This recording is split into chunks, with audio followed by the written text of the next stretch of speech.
এই Russell viper 100 বছর আগেই কিন্তু বাংলাদেশ থেকে প্রায় বিলুপ্ত হয়ে গেছিল। এটা সাহারা মরুভূমিতে পাওয়া যেত, আরব বিশ্বের বিভিন্ন দেশে পাওয়া যেত।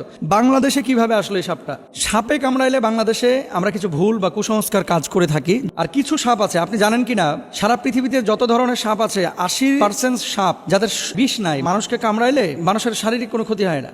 এবং সাপের একটা নেচার আছে, কিন্তু আপনি যতক্ষণ পর্যন্ত তারে খোঁচাখুচি না করবেন ততক্ষণ পর্যন্ত কিন্তু কামড়ায় না। খেয়াল করে দেখেন, ধরেন আপনার পাশ দিয়ে চলে যাচ্ছে, আপনাকে প্রথমে কিন্তু ছোবল মারে না, এটা সাপের একটা বৈশিষ্ট্য। কিন্তু এই রাসেল ভাইপার বাংলাদেশে যেটা ছড়িয়ে পড়েছে, সাপের ব্যাপারে কিন্তু হাদিস আছে একাধিক।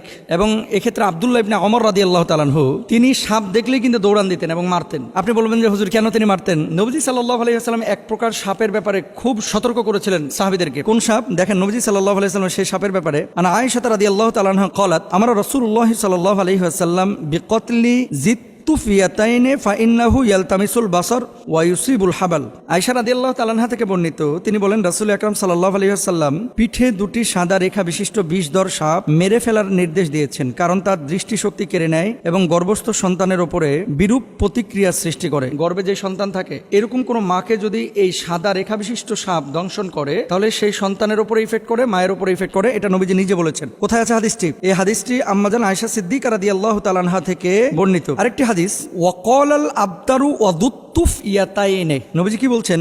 লেজ খসে যাওয়া এবং পিঠে দুটি সাদা রেখা বিশিষ্ট সাপ। আব্দুল্লাহ ইবনে ওমর রাদিয়াল্লাহু তাআলা আনহু একটা সাপ দেখলেন, তারপরে এটার পিছু নিয়েছেন। অন্যান্য সাহাবীরা ওনাকে বলছেন, এই তুমি কোথায় যাচ্ছ? এই যে সাপ, নবীজি সাল্লাল্লাহু আলাইহি ওয়াসাল্লাম তো সাপ দেখলে মেরে ফেলতে বলেছেন, এই জন্য আমি মারার জন্য যাচ্ছি। তো সাহাবীরা বললেন, তুমি কি শোনো নাই যে ঘরে এবং ঘরের বাইরে যে সমস্ত সাপগুলা মানুষের আশপাশে থাকে, এই সাপগুলো তোমাকে দংশন না করলে, তোমার ক্ষতির কারণ না হলে তুমি তাকে হত্যা করতে পারবে না। এটা নবীজি নিজেই নিষেধ করেছেন। তাহলে কি এখান থেকে বোঝা যায় যে যেই সাপটা আপনার শরীরের জন্য ক্ষতিকর, আপনার জীবন বিনাশ করবে, সেই সাপকে আপনার হত্যা করতে হবে। আর কিছু সাপ আছে, আপনি জানেন কিনা, সারা পৃথিবীতে যত ধরনের সাপ আছে 80% সাপ যাদের বিষ নাই, মানুষকে কামড়াইলে এই মানুষের শারীরিক কোনো ক্ষতি হয় না। এবং সাপের একটা নেচার আছে, কিন্তু আপনি যতক্ষণ পর্যন্ত তারে খোঁচাখুচি না করবেন ততক্ষণ পর্যন্ত কিন্তু কামড়ায় না। খেয়াল করে দেখেন, ধরেন আপনার পাশ দিয়ে চলে যাচ্ছে, আপনাকে প্রথমে কিন্তু ছোবল মারে না, এটা সাপের একটা বৈশিষ্ট্য। কিন্তু এই রাসেল ভাইপার বাংলাদেশে যেটা ছড়িয়ে পড়েছে, এই রাসেল ভাইপার 100 বছর আগেই কিন্তু বাংলাদেশ থেকে প্রায় বিলুপ্ত হয়ে গেছিল। এটা সাহারা মরুভূমিতে পাওয়া যেত, আরব বিশ্বের বিভিন্ন দেশে পাওয়া যেত। বাংলাদেশে কিভাবে আসলো এই সাপটা? এখন আমরা জানি না যে এটা কারো ষড়যন্ত্র কিনা বাংলাদেশের কৃষিখাত ধ্বংস করার জন্য। এই রাসেল ভাইপার ছাড়ে দিলে কৃষকরা ভয়ে মাঠে যাবে না, ধান কাটতে পারবে না, বা জঙ্গলে যাবে না, কারণ এটার ইফেক্ট কিন্তু কৃষিখাতে অবশ্যই পড়বে। ডাক্তাররা বলতেছে যে এটা যদি দংশন করে তাহলে মানুষ মারা যাবে খুব শীঘ্রই। এবং মেডিসিন বা ইনজেকশন দেওয়ার পরে, অ্যান্টিভেনম দেওয়ার পরেও কিন্তু কাজ হয় না। অনেক সময় কিডনি বিকল করে ফেলে, হার্ট দুর্বল করে ফেলে, হার্ট বিকল করে ফেলে, এই জন্য মানুষ মারা যায়। এখন নবীজি সাল্লাল্লাহু আলাইহি ওয়াসাল্লামের সেই হাদিস থেকে আমরা স্পষ্টরূপে বুঝতে পারি, যেহেতু রাসেল ভাইপার মানুষের জন্য ক্ষতিকর। এবং আজকে দেখলাম পত্রিকায় ফরিদপুরের একজন লিডার তিনি ঘোষণা করেছেন যে রাসেল ভাইপার একটারে যে মারতে পারবে তার আমি 50,000 টাকা পুরস্কার দেব। তো এখন মানুষের জীবন আগে ভাই।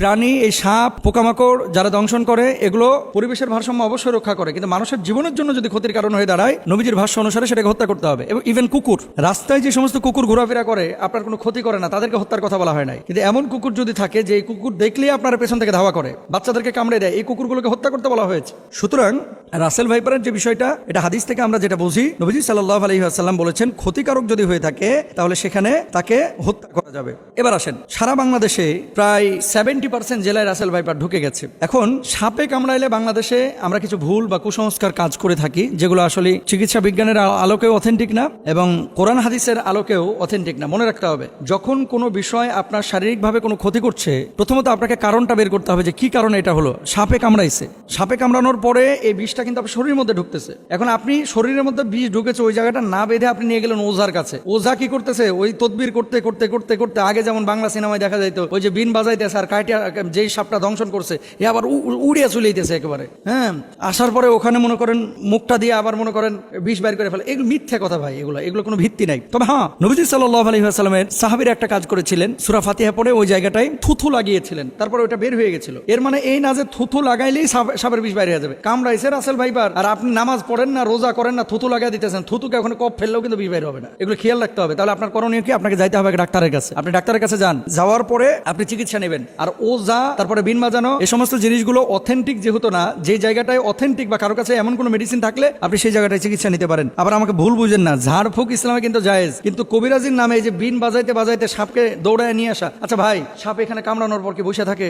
বুঝলেন কথা? ধরেন কামড়াইলো উত্তরা 10 নম্বর সেক্টরে, সাপটা 10 নম্বরে কামড়ায়া ওই ভাসতে ভাসতে ভাসতে ভাসতে রাত্রে সফর করতে করতে টঙ্গি চলে গেছে। এখন আপনি এখানে বিন বাজাইতেছেন, সাপ আছে টঙ্গিতে, উত্তরা 10 নম্বর থেকে গাড়ির আওয়াজে সাপ বিনের আওয়াজ পাইবে কিভাবে? জিনিসগুলো কিন্তু একটা ভাবার বিষয়। তাহলে আমরা এই বিষয়গুলো খেয়াল রাখবো। সাপে কামড়াইলে চিকিৎসা নেওয়ার চেষ্টা করব। সাপে কামড়ানো জায়গায় তৎক্ষণাৎ পরিষ্কার করে ব্যান্ডেজ বা সুতির কাপড় দিয়ে ঢেকে দিব, এটা ডাক্তাররা বলছেন, এবং সেই জায়গাটায় রশি দিয়ে হালকা করে বেঁধে দিবেন যাতে করে বিষটা উপরে যাইতে না পারে। মনে রাখবেন, আপনি পানির মধ্যে পা দিয়ে রেখেছেন, পানিতে থাকা কোনো সাপ যদি পায়ের উপরে কামড় দেয়, এটা খুব মনোযোগ দিয়ে শুনবেন। আপনি পানিতে আছেন, ঠিক সেই সময় সাপ আপনার পায়ে কামড় দিয়েছে, আপনি নিশ্চিত থাকবেন যে আপনার শরীরে বিষ ঢুকবে না। কেন বলেন তো? সাপটা যখন কামড় দেয়, বিষটা যখন এই তার দাঁত থেকে বা মুখ থেকে ছাড়ে, বিষটা ছাড়ার সাথে সাথে পানির সাথে মিশে ওই বিষটার শরীরের মধ্যে ঢুকে না। এই জন্য সাধারণত বিষধর সাপ পানির মধ্যে কামড় দেয় না। এই ধরা সাপ টোরা সাপ যেগুলো কামড় দেয়, চিন্তার কোনো কারণ নাই। কিন্তু শুকনো জায়গায় যদি আপনারা সাপে কামড় দেয়, বি কেয়ারফুল, এখানে আমাদের সচেতন হতে হবে। অনেকে সাপে কামড় দেওয়ার পর ওই জায়গাটায় মুখ লাগায় চুষে বিষ নামানোর চেষ্টা করে, এটা সম্ভব না। চুষ দিয়ে বিষ বাইর করাটা, এটা বিশেষ করে রাসেল ভাইপারের কোনোভাবেই সম্ভব না। আর বিষাক্ত সাপে কাটলে বাঁচার একটাই পথ, দ্রুত হাসপাতালে যাওয়া, আল্লাহর কাছে দোয়া করা, সূরা ফাতিহা পড়ে সেই জায়গাটায় ফুৎকার করা। যেহেতু এই সূরাকে বলা হয় সূরাতুশ শিফা, মনে রাখবেন সূরা ফাতিহাটাকে বলা হয় সূরাতুশ শিফা, এবং সাহাবীরা এই আমলটা করে ফলাফল পেয়েছে। আমরা আমলটাও করব এবং হসপিটালেও যাব, আল্লাহর উপর তাওয়াক্কুল করব। আল্লাহ তাআলা তৌফিক দান করুন।